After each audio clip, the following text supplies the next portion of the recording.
how good bacteria in the colon fights type 2 diabetes. Ang ating colon at pancreas ay konektado through the gut-pancreas axis.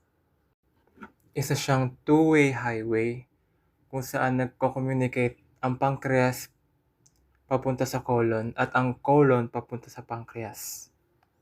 First is the GLP-1 pathway.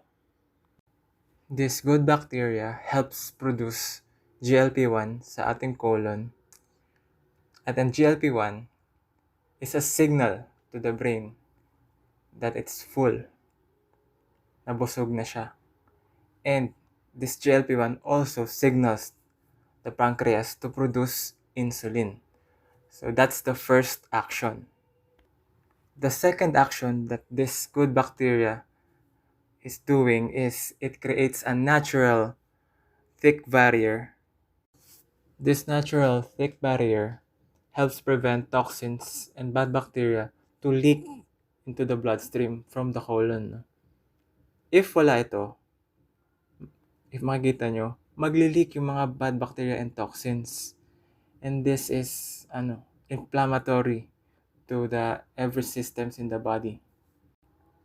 These toxins and bad bacteria damages the pancreas, the brain, the heart, and our immune system, and also the skin, and basically all systems in the body.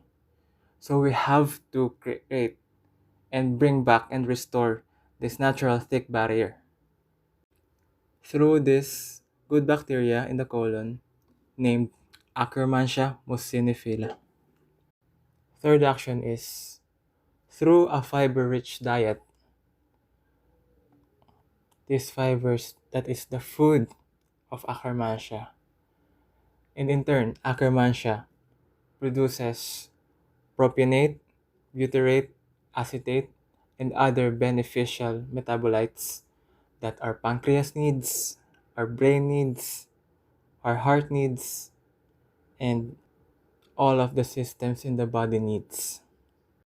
Recently, nilaunch ko yung new probiotics.ph as a means to learn more about Akkermansia, what it does, how it works in our body, in our colon.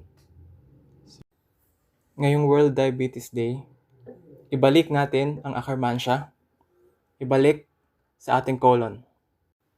From newprobiotics.ph, thank you for listening.